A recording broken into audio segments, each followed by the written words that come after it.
সুপ্রিয় দর্শক, সবাইকে স্বাগত জানাচ্ছি দ্য ভিউজ অনুষ্ঠানে। আমি হাবিব রহমান আছি আপনাদের সাথে। আজকে যখন অনুষ্ঠানটি করছি এই মুহূর্তে ফ্রাইডে, মার্চ 6, যুদ্ধ চলছে মধ্যপ্রাচ্যে এবং সেখানে আমেরিকা এবং ইসরায়েল আক্রমণ করছে ইরানের উপর। এই যুদ্ধের 7 দিন, আজকে 7তম দিন এবং জ্বলছে মধ্যপ্রাচ্য। এর প্রভাব পড়তে যাচ্ছে বিশ্ব অর্থনীতিতে এবং অবশ্যই আমেরিকার অর্থনীতিতে। এরই মধ্যে আজ সকালে বেড়েছে ইউএস এমপ্লয়মেন্ট রিপোর্ট, যেটি বের হয়ে থাকে প্রতি মাসের প্রথম শুক্রবার। আজও তার ব্যতিক্রম হয়নি। গভর্নমেন্ট শাটডাউন চলছে না, কাজে আমাদের কাছে রিপোর্ট চলে এসেছে। And the report is disaster. চলুন আমরা অনস্ক্রিনে যেটি আপনারা দেখছেন, দিস ইজ এটি আসছে সিএনবিসি থেকে, কিন্তু আসলে এটি নেওয়া হয়েছে ব্যুরো অফ লেবার স্ট্যাটিস্টিক্স থেকে, ইউএস বিএলএস থেকে। এটি বলছে আমেরিকার অর্থনীতি থেকে কর্মসংস্থান হারিয়ে গেছে এই মাসে, অর্থাৎ আমরা the US economy loss jobs, সোজা কথা আমরা কর্মসংস্থান হারিয়েছি ফেব্রুয়ারি মাসে। It's marred by severe winter. আপনি মনে রাখতে হবে বেশ কয়েকটি জিনিস ছিল এই মাসে। চরম একটি উইন্টার গেল বেশ কিছুদিন। Okay, strike at a major health care providers, এটি একটি ব্যাপার। The Bureau of Labor Statistics আজকে যে সকালে 8:30টার সময় নন পেরোল ফার্ম প্রকাশ করেছে, তাতে দেখা গেছে আমরা আমেরিকার অর্থনীতি থেকে 92,000 কর্মসংস্থান হারিয়েছে, যেটি আপনারা অন স্ক্রিনে দেখছেন। Okay, compared with the estimated 50,000 below downwards revise January, অর্থাৎ জানুয়ারিতে তারা যেটি প্রকাশ করেছিলেন সেটিতে আমরা দেখেছিলাম যে বাম্পার জব ক্রিয়েশন হয়েছে 173,000, 1,73,000 কর্মসংস্থান তৈরি হয়েছিল। এইটিকে যখন রিভাইজ করা হলো তখন দেখা গেল এখানে আসলে 50,000 কর্মসংস্থান কমে এসেছে, অর্থাৎ 1,73,000 নয়, 1,26,000 কর্মসংস্থান তৈরি হয়েছিল। আমি আরেকটি দেখাতে চাই আপনাদেরকে অন স্ক্রিনে। যে চার্টটি আপনারা দেখছেন, your looking at this chart, যেটি সিন্স 2022 সাল থেকে।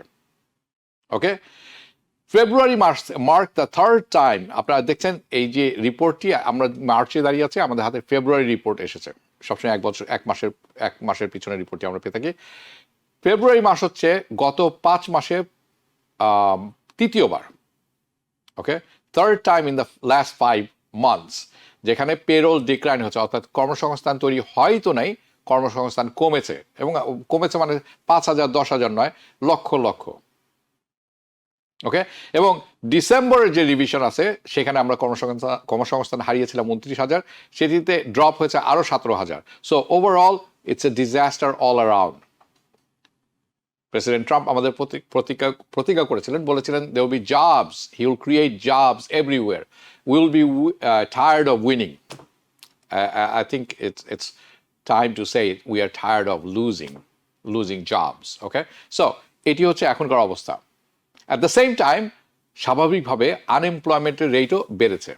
এটি গত মাসে ছিল 4.3%, কমে এসেছিল, এখন সেটি বেড়েছে 4.4%। খুব একটি বাড়েনি, 0.1%, but it's significant to pay attention. বিভিন্ন এরিয়া থেকে কর্মসংস্থান কমছে। কেন? গ্যাসোলিন প্রাইস, ওকে, গ্যাসোলিন প্রাইস এবং অয়েল প্রাইস ইনক্রিজ কি করে? রিস্ক বাড়িয়ে দেয় রিসেশনের। ওকে, চলুন আরেকটি চার্ট আপনাদের সাথে আমি শেয়ার করব, যে চার্টটি আমাদেরকে বলছে কর্মসংস্থান কোথা থেকে আমরা হারিয়েছি, কোথায় যোগ হয়েছে। ইনফরমেশন সার্ভিসেস সেক্টরে এটি হিট হয়েছে সবচেয়ে হার্ড। আর্টিফিশিয়াল ইন্টেলিজেন্স নাকি এর জন্য সবচেয়ে বেশি দায়ী বলা হচ্ছে। এখান থেকে কর্মসংস্থানে হারিয়েছে 11,000 গত 12 মাসে। ইন উইচ দিস সেক্টর, যদি আমরা হিসাব করে দেখি তাহলে প্রতি মাসে আইটি ইনফরমেশন সেক্টর থেকে আমরা 5,000 কর্মসংস্থান হারিয়েছি। তৈরি হয়নি নতুন কিছু, 5,000 হারিয়েছি। ম্যানুফ্যাকচার, প্রেসিডেন্ট ট্রাম্পের সবচেয়ে বড় প্রমিসিং সাইড, যেটি উনি বলেছিলেন ম্যানুফ্যাকচার বুম হবে ইন দি ইউএস। ম্যানুফ্যাকচার আমরা দেখেছি লস অফ $12,000, 12,000 কর্মসংস্থান সেখান থেকে হারিয়ে গেছে। হ্যাঁ, যদিও tariff aimed at restoring jobs, আমরা জানি যে ট্যারিফের বাতিল হয়ে গেছে, এবং ট্যারিফের অন্যতম কারণটা ছিল যে আমেরিকার ভিতরে কর্মসংস্থান তৈরি হবে, হয়নি। বরঞ্চ আমরা ম্যানুফ্যাকচারিং থেকে কাজ হারিয়েছি, কর্মসংস্থান হারিয়েছি 12,000।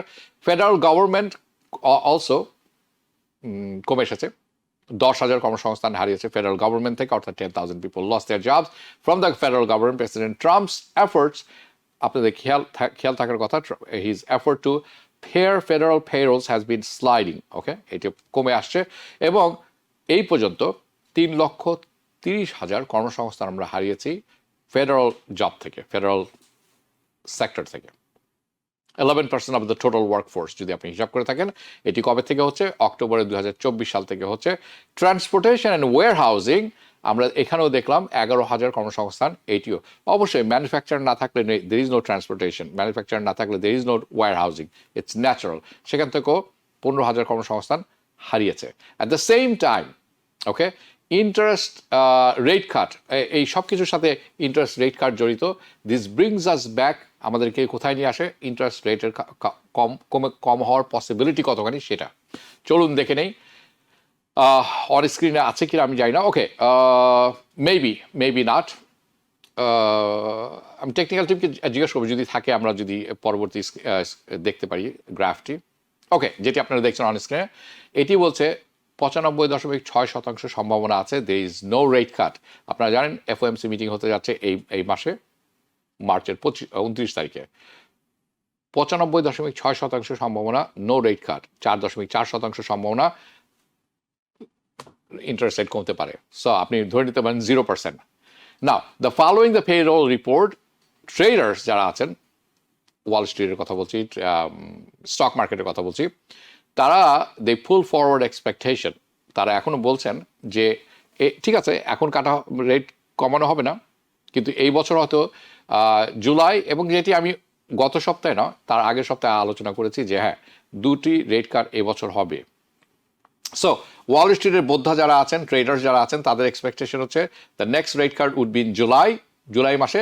তারা এটি প্রাইস ইন করে নিয়েছেন the 2 cuts before the end of this year, অর্থাৎ এই বছরের শেষ হওয়ার আগে আমরা দুবার ইন্টারেস্ট রেট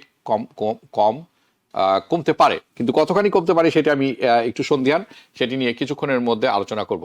ওকে, ফেড ওয়াচ যেটি আছে এটি কিন্তু ফিচার মার্কেট গেজ করে থাকে। আমরা এর সাথে সাথে আরেকটি জিনিস দেখলাম যে এই যে বিশ্বব্যাপী এই যুদ্ধের প্রভাব এবং তেলের প্রভাবের কারণে মর্গেজ রেটও বেড়ে গেছে। এটি কিন্তু 5.89 মানে 5.89% নেমে এসেছিল গত সপ্তাহ পর্যন্ত, কিন্তু এখন সেটি 1 লাফে বেড়েছে। 30-year ফিক্সড মর্গেজের কথা বলছি, 6.14%।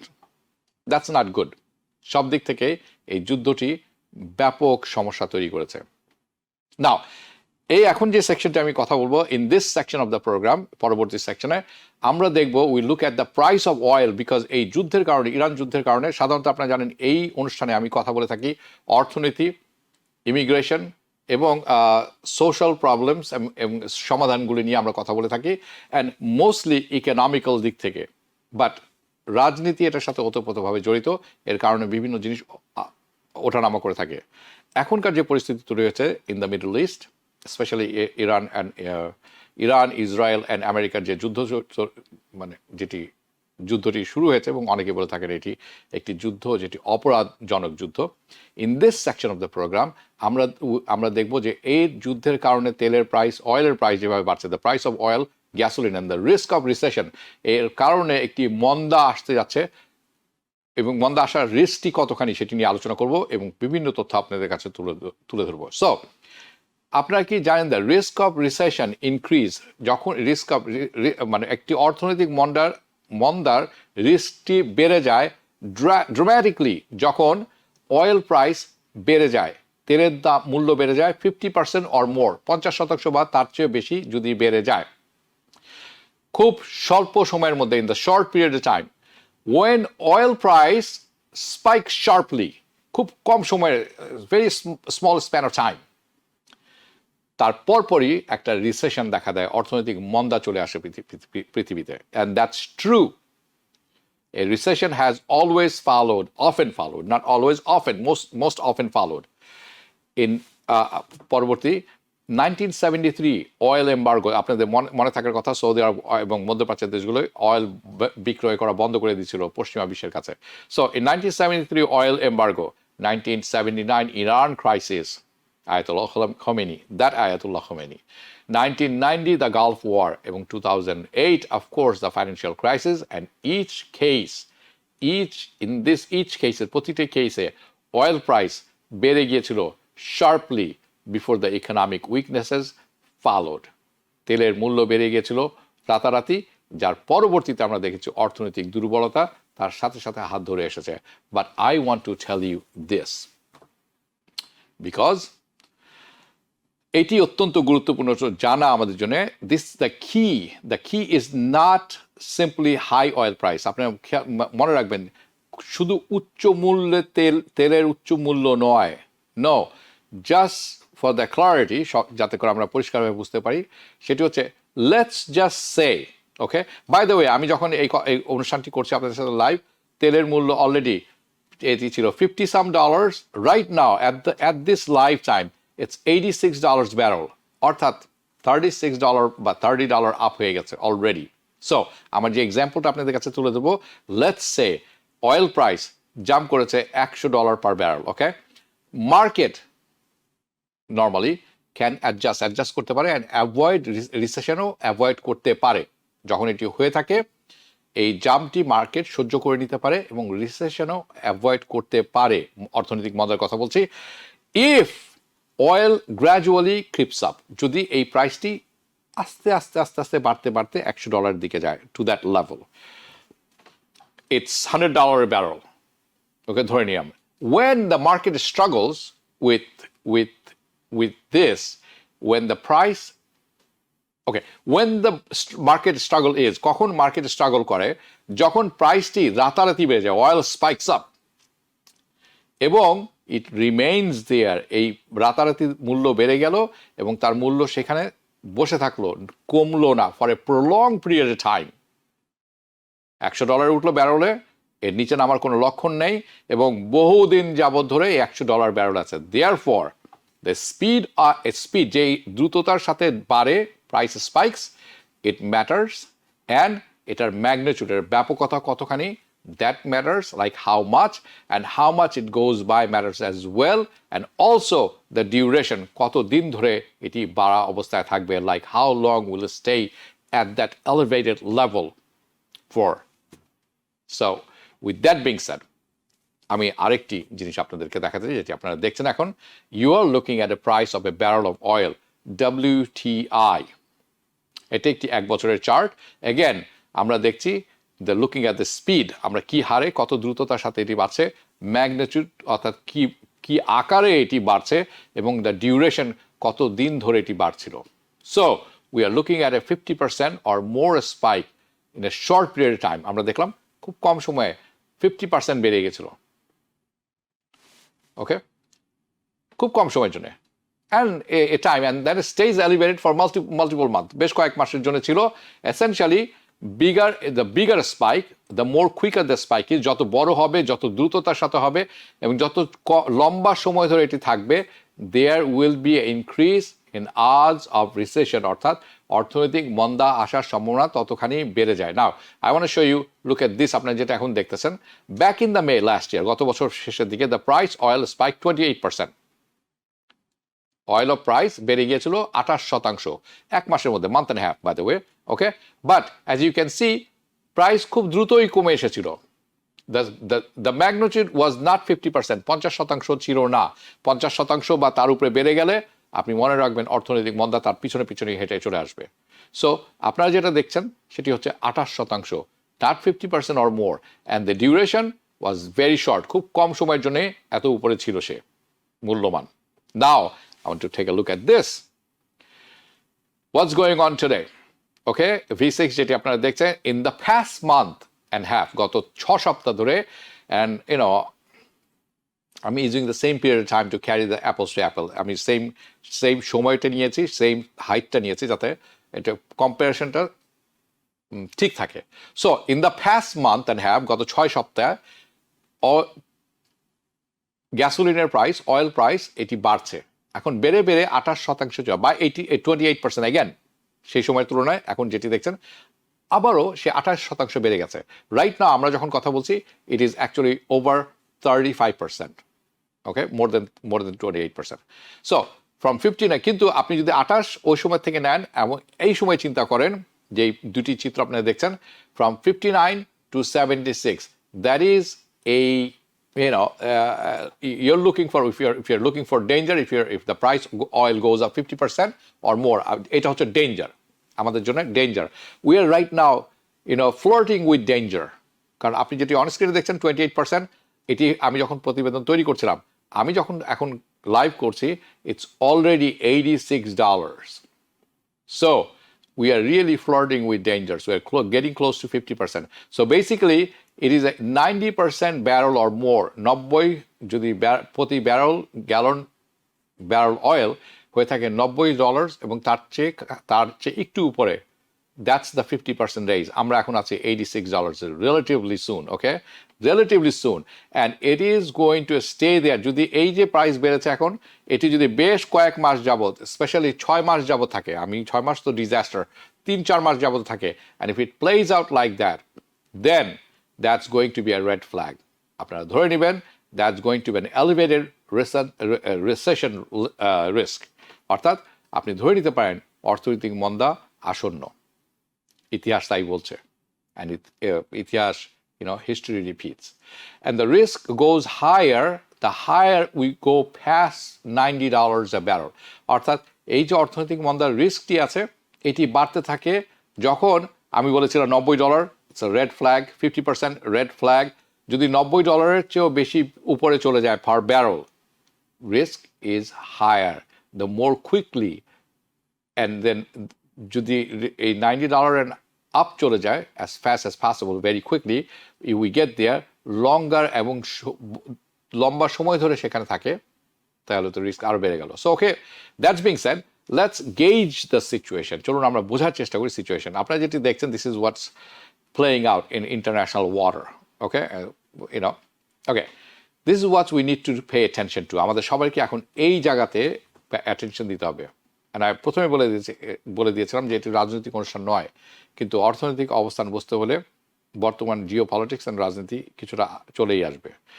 যেটি আপনারা দেখছেন অন স্ক্রিনে, it's called Strait of Hormuz. বাংলায় আমরা বলে থাকি হরমুজ প্রণালী, ইংরেজিতে Strait of Hormuz, because this is one of the most important energy choke point, যেখানে এনার্জিকে একদম থামিয়ে দেওয়া সম্ভব ইন দ্য ওয়ার্ল্ড। রাফলি 20% গ্লোবাল অয়েল ট্রেড ফ্লো করে through this narrow passage. Recently 5টি, গতকালকে আমি যদি ধরি আমেরিকান অয়েল ট্যাঙ্কারে আক্রমণ করেছে ইরানের মিসাইলস, ওকে, তাহলে হবে 6টি। রিসেন্টলি অ্যাটলিস্ট 6-7 ট্যাঙ্কার যারা আছে have been struck or damage in that reason, এই Strait of Hormuz, okay? So এটা কিন্তু আর কোনো থিওরি না যে risk, it's not a theoretical risk anymore, okay? It's a practical risk.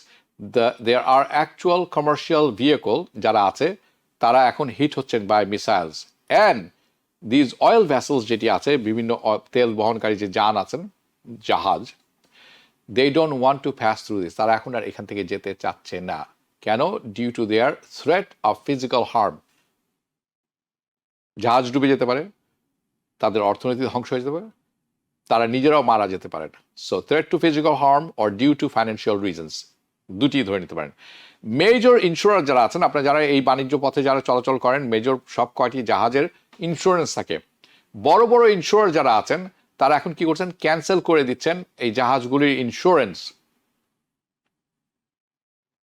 So major insurers have cancel their the risk coverage. সব সম্পূর্ণ insurance নয়, রিস্ক কাভারেজ বলে একটি অংশ থাকে এই জাহাজগুলোর, সেই অংশটি তারা বাতিল করে দিচ্ছেন। কাদের জন্য? যারা গলফ যাচ্ছে, যারা যাচ্ছে স্ট্রেট অফ হরমুজে যাচ্ছে তেলের জন্য অথবা অন্যান্য জিনিসের জন্য। দ্যাট মিনস এই কোম্পানিগুলা, like shipping companies, they are no longer rely on their existing war risk policies. যে শিপিং কোম্পানিগুলো আছে, তারা এখন আর তাদের বর্তমান ইন্স্যুরেন্সের উপরে ডিপেন্ড করতে পারবেন না, এবং স্পেশালি ইন্স্যুরেন্সের যে ধারাটি আছে, ওয়ার রিস্ক ইন্স্যুরেন্স পলিসি, এটির উপরে তারা নিতে পারবেন না। অর্থাৎ তাদের জাহাজ ডুবে যাবে, they gets nothing. It's a high risk. কোনো কোম্পানি এই সুযোগ নেবে না। This is a risky business, very risky business. So to that situation, এই সিচুয়েশন, ইফ ইয়োর ইন্স্যুরেন্স, যে আপনি ধরে রাখেন, if the situation is that, যদি এরকম হয়ে থাকে যে আপনার ইন্স্যুরেন্স কোম্পানি আপনার ইন্স্যুরেন্স সরিয়ে এনেছে, pulled from one of this vessel, আপনার কোন একটি জাহাজ থেকে তারা ইন্স্যুরেন্স তুলে নিয়ে গেছে, বলছে আপনাকে আমরা ইন্স্যুরেন্স দিব না। দেন যে নতুন রেট হবে, আপনি বলবেন ওকে আমি আরেকজনের কাছে যাই, তার কাছ থেকে ইন্স্যুরেন্স নেই, the new rate is going to be as much as 12 time high, 10 থেকে 12 গুণ বেশি পয়সা দিয়ে আপনাকে ইন্স্যুরেন্স করতে হবে compare to the old rate. And if the insurer aren't gonna cover it, আপনি ধরে নেন যে 10 গুণ 12 গুণ দিয়ে যদি আপনি পারেন তাহলে কভার করবেন, কিন্তু তারপর যদি ইন্স্যুরেন্স কোম্পানি আপনাকে ইন্স্যুরেন্স না দেয়, দেন দ্য কমার্শিয়াল ট্রাফিক কি হবে, ইদার স্ট্রেট অফ হরমুজে যাবে না, অথবা স্লো হয়ে যাবে, they can slow down, or it's going to come to an stop, and that's another part. এটি আরেকটি অংশ বিশ্বব্যাপী যেটির প্রভাব পড়তে যাচ্ছে। সো যেই পর্যন্ত strait of Hormuz may not be formally close না, এখন ইটস ক্লোজড, আমরা শুনছি ইটস ক্লোজ, কিন্তু একেবারে সম্পূর্ণ ক্লোজ নয়।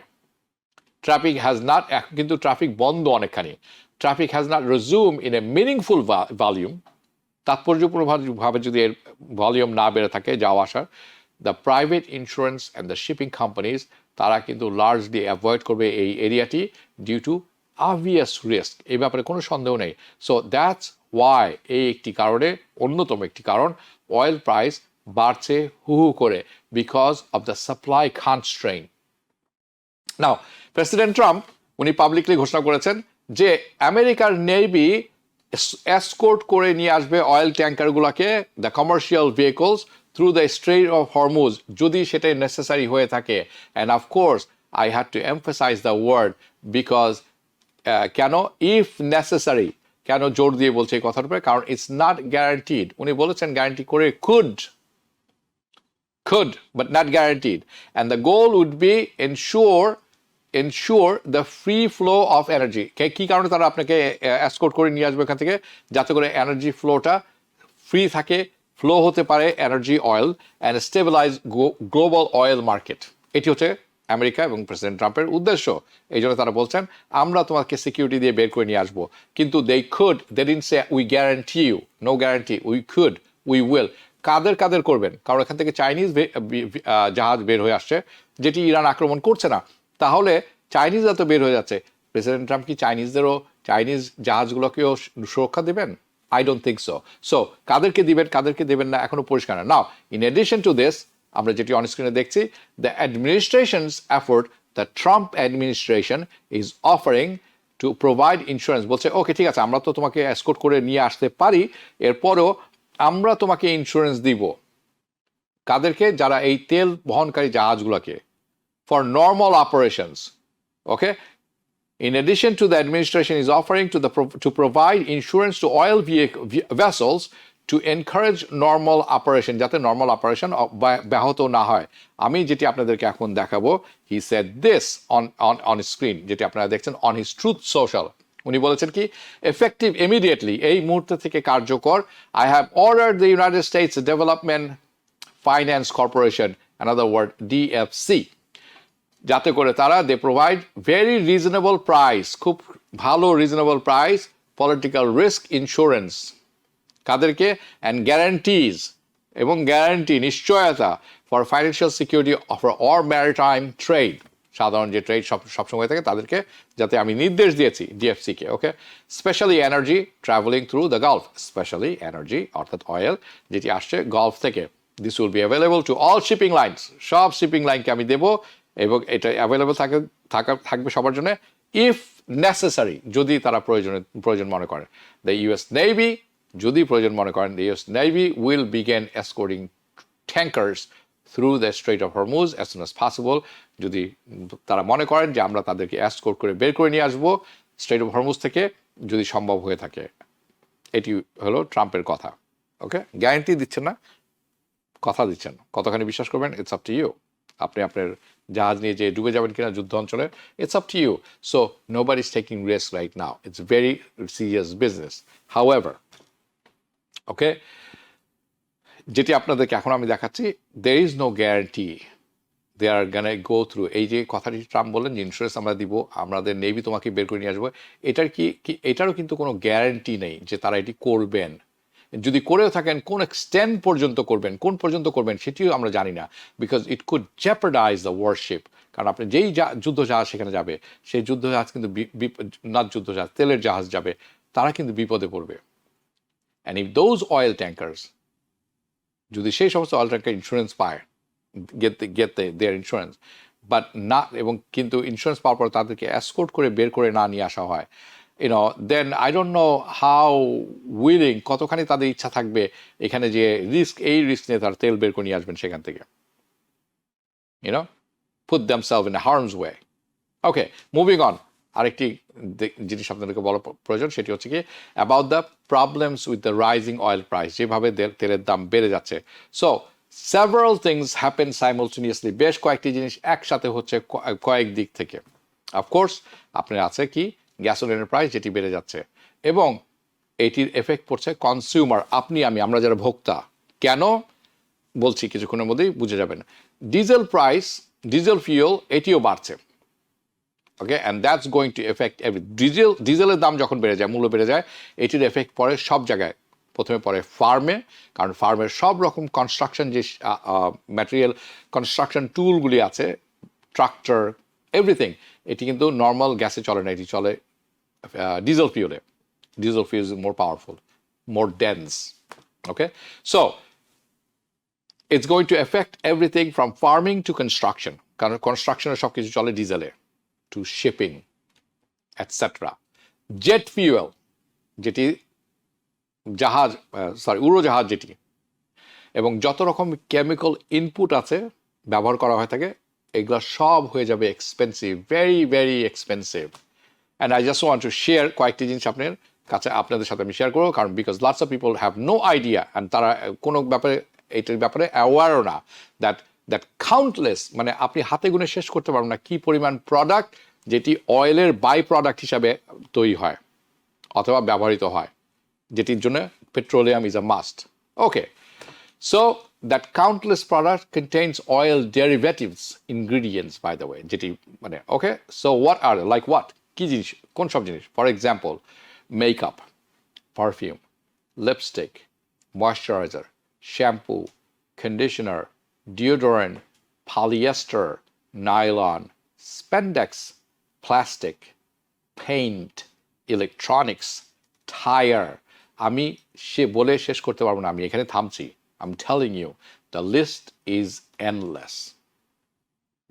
যেটি অয়েলের বাই প্রোডাক্ট। সো যদি না, এখন তো অয়েল প্রাইস বাড়ছে, so if the price goes up for the oil, then it affects all these products and more. যা যা প্রোডাক্ট আমি বললাম তার চেয়ে সব কিছু, and the price of oil is rising, বেড়ে চলছে। কনজিউমার, আপনি যারা আছি, ভোক্তা যারা আছে, আমরা ভোক্তা কেন, আমরা ক্রয় করে খাই। Okay, so the consumer spends more on everyday good. সব কিছু মূল্য যখন বেড়ে যাবে, আমাদের খরচ বেড়ে যাবে। যেই জিনিসটি কিনবো আমরা, সব কিছু দ্রব্য মূল্য বেশি থাকবে। যখন প্রতিটি জিনিসের এভরিডে গুডস যেটি আমরা কিনে থাকি, সব কিছুর মূল্য বেড়ে যায়, প্রয়োজনীয় দ্রব্য মূল্য বেড়ে যায় ডিউ টু ইনফ্লেশন, এবং ইনফ্লেশন তখন দেখা দেয়। Now let me show you this, the impact of gasoline price today. And today বলছে it's actually taken from Tuesday. Okay, আজকে তো $86 পার ব্যারেল, অর্থাৎ আপনারা যেটি দেখছেন এটি অলরেডি 2 দিনের পুরনো। Now, the gasoline current price is $3.20. আমি 2 দিন আগে যখন তৈরি করছিলাম $3, and gasoline currently at that point $3.20. আজকের হিসাব যদি আমরা করি $3.28, অর্থাৎ 8 সেন্টস বেড়ে গিয়েছে 2 দিনের ব্যবধানে। ডে বিফোর ইয়েস্টারডে, তার আগে 2-3 দিন আগে ছিল $3.11, সেখান থেকে বেড়ে হচ্ছে $3.20, এখন এটা $3.28। বুঝতেই পারছেন কিভাবে জ্যামিতিক হারে বাড়ছে। It was $2.98, গত মাসে ছিল $2.98, এবং তারও আগের মাসে এটি ছিল $2.89। কিন্তু মনে রাখবেন, আমি যেটি তুলে ধরছি সেটি হচ্ছে ন্যাশনাল অ্যাভারেজ। আপনি যেখানে থাকেন সেখানে এটির মূল্য আরও বেশি হতে পারে। ফর এক্সাম্পল, ক্যালিফোর্নিয়া, সেখানে কিন্তু already per gallon is $4.74, and that's just one state, and it's a state level যে মূল্যটি আমি দিয়েছি। অনেক সিটি আছে ক্যালিফোর্নিয়াতে, সেখানে $4.74 অনেক বেশি। much higher than that per gallon.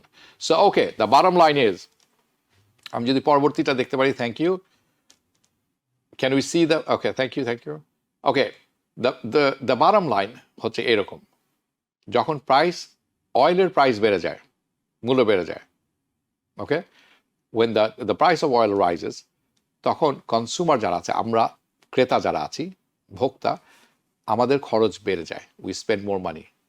কোথায়? এভরিডে গুডস, প্রতিদিনের জন্য যে জিনিসগুলো আমাদের কিনতে হয়, প্রতিদিন প্রয়োজনীয় দ্রব্য যেগুলো নিতে হয়, the necessities. And when people are spending more money on necessities, যখন আপনার প্রয়োজনীয় যেটি লাগবে সেখানে আপনি খরচ বেড়ে গেছে, যখন বেড়ে যাবে এবং বেড়ে গেছে, আপনি কি করবেন? ডিসক্রিশনারি স্পেন্ডিং আছে, যেই জিনিসটা আপনাকে খরচ না করলেও চলে, সেটি আপনি কিন্তু বন্ধ করে দিবেন। আপনাকে মনে রাখতে হবে, আমেরিকা, অর্থাৎ আমেরিকার ইকোনমি যেটি আছে, অর্থনীতি যেটা আছে, এটি ভোক্তা ড্রিভেন, কনজিউমার ড্রিভেন। আপনি যখন খরচ করি, এটি হচ্ছে 70% of the GDP of American GDP. Consumer spending makes up 70% of US GDP. So এটি যদি অল্প বিস্তর মানুষ পুল ব্যাক করে, খরচ কমিয়ে দেয়, স্পেশালি ডিসক্রিশনারি, যেটা না করলেও চলে এই সময়, এটির রিপল এফেক্ট কিন্তু অনেক বড়। It will ripple through the broader economy. এটি ব্যাপক প্রভাব ফেলবে অর্থনীতিতে, যেটির আসলে বাড়িয়ে দিবে একটি জিনিস, যেটি আমি ঘুরে ফিরে বলছি, অর্থনৈতিক মন্দার রিস্কটি বেড়ে যাবে।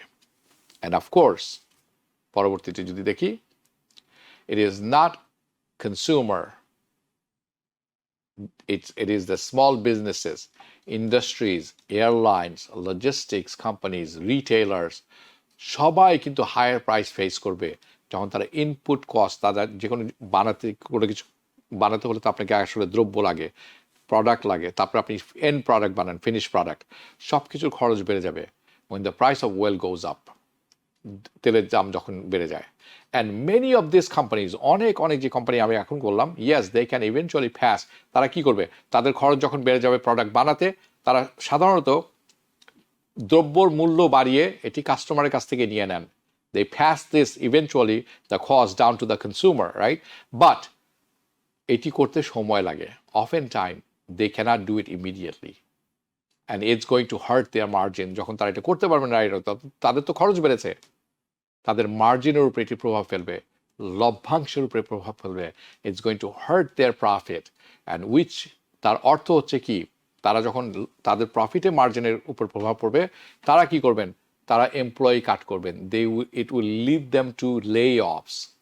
আপনার যদি মনে করি লে অফ শেষ হয়ে গেছে, নো, আরও বাড়তে পারে লে অফ, যদি কোম্পানিরা পয়সা না বাড়াতে পারে, তাদের খরচ বেড়ে যায়। And of course if the corporate earnings are going to go down, যদি সেটা হয়ে থাকে, লে অফ বেড়ে যায় এবং তাদের লভ্যাংশ কমে আসে, তাহলে তারা কর্পোরেট যে বড় বড় কর্পোরেশন আছে, তাদের আর্নিং কমে যাবে। And then it's going to be a headwind for the stock market. Now, few days ago, we had a tailwind. Now it's going to be headwind. And then there is going to be a consequences. এর ফলাফল দেখতে পারবো আমরা কোথায়? অর্থনৈতিক পলিসির উপর, on the monetary policy, from কার কাছ থেকে? দ্য ফেডারেল রিজার্ভের কাছ থেকে। তার কারণ, if you have oil price যদি বাড়তে থাকে জাস্ট লাইক দ্যাট, দেন এটির কারণে এটির ইম্প্যাক্ট পড়বে কোথায়? সিপিআই, হেডলাইন ইনফ্লেশনে। এবং এটি কি করবে? It's gonna put the federal reserve in a very difficult position. Inflation বেড়ে যাবে। Inflation is elevated already. আমি বলেছি, সরকার বলছে 2.7%, আমি বলছি 6%, because always times 2.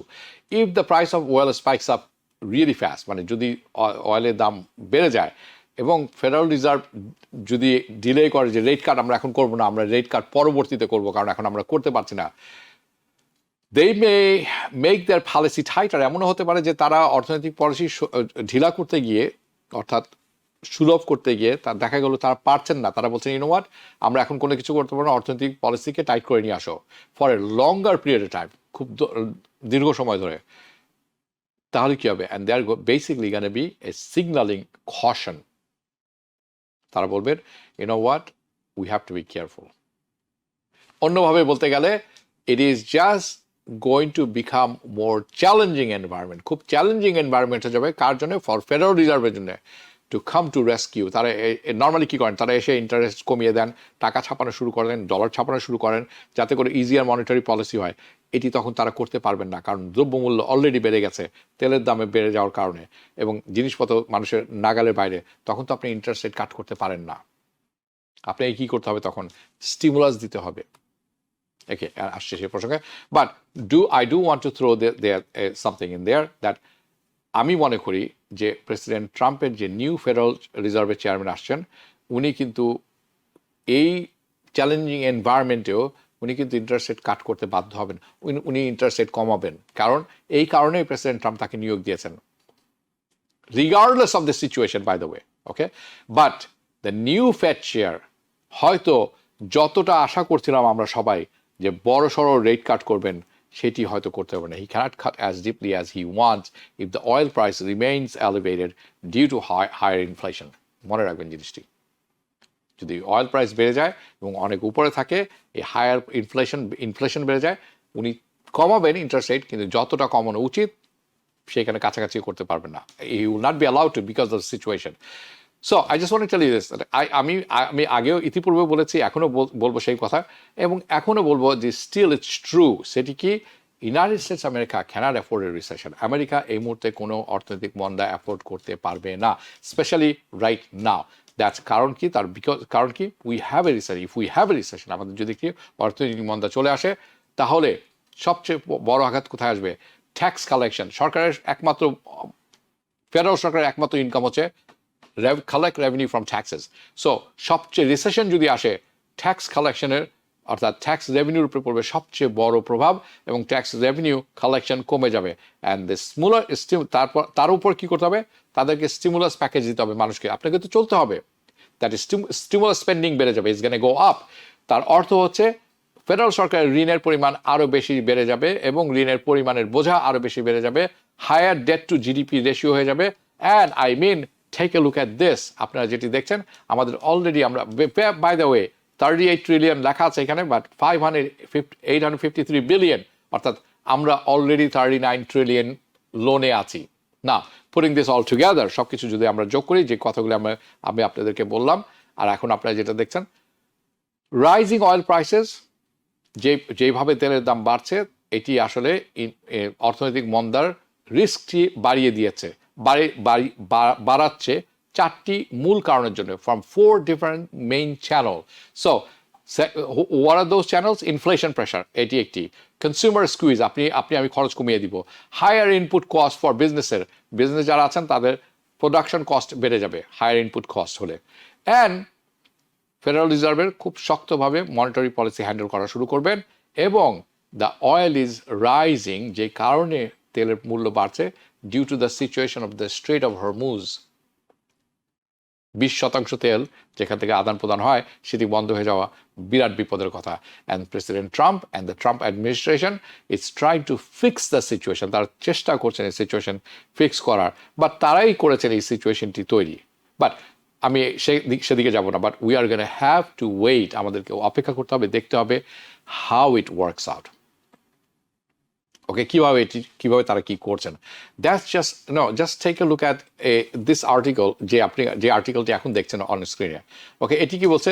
The closure of Hormuz, যে হরমুজের স্ট্রেট বন্ধ, হরমুজ প্রণালী বন্ধ হয়ে যাওয়ার মানে as a guaranteed global research, এটি বন্ধ হয়ে গেলে ধরে নিতে পারেন যে রিসেশন ইজ গ্যারান্টিড, এটি বলছে এই আর্টিকেলটি। হাউএভার, ইউ নো, বিকজ আমি যেই সমস্ত জিনিস আপনাদের কাছে কভার করলাম, যে কতখানি বাড়বে, কতদিন ধরে বেড়ে থাকবে, এবং কত দ্রুততার সাথে বাড়বে, এই সমস্ত জিনিসে আমি আপনাদের সাথে আলোচনা করলাম। আমি এই আর্টিকেলের সাথে অনেকখানি ডিসএগ্রি করি। I disagree with this. Again, it's going to depend the speed of the oil price, কত দ্রুত অয়েল প্রাইস বাড়ছে, দ্য ম্যাগনিটিউড অফ ইট, বাড়ার সেই ম্যাগনিটিউডটা, ব্যাপকতাটা কত বড়, এবং কত দিন ধরে, দ্য ডিউরেশন, কত দিন ধরে বেড়ে উপরে বসে থাকবে, এবং আমাদের সর্বনাশ হয়ে যাবে। এবং so if the oil prices spikes rapidly, stays elevated for months, then yeah, recession risk is very materially possible. It's there. যদি অয়েল প্রাইস সাবসিডাইজ স্টেবিলাইজ, যদি দেখা গেল ওকে কয়েকদিনের মধ্যে স্টেবল হয়ে গেছে এবং খুব দ্রুত কমে আসছে, রিট্রিটস কুইকলি, তাহলে অর্থনীতি কী হবে, অ্যাবজর্ব করে নিতে পারবে এই শকটি, and it should be able to, because we make the dollars, we print the dollars, whatever we want. However, ultimately it is going to depend on how the war progresses, কিভাবে এই যুদ্ধটি কোন দিকে যাচ্ছে, এইটির উপরে আসলে সমস্ত জিনিস এই ডিপেন্ড করছে। সো আমি এবং আমরা সবাই এটি চোখ রাখছি, আমি শিওর আপনারাও চোখ রাখছেন, and I'm keeping my eye on the situation and I will keep you all posted. সবাইকে আপডেট রাখবো, কারণ এই সিচুয়েশনের উপরে এখন অনেক কিছু ডিপেন্ড করছে। এই ছিল এখনকার মতো, দেখা হবে পরবর্তী অনুষ্ঠানে। শুভরাত্রি। TBN 24 টেলিভিশন দেখতে আজই কল করুন 7187776556। লগ ইন করুন www.totalcablebd.com। নিউ ইয়র্ক থেকে সম্প্রচারিত TBN 24 টেলিভিশন বিশ্বজুড়ে বাঙালির কণ্ঠস্বর।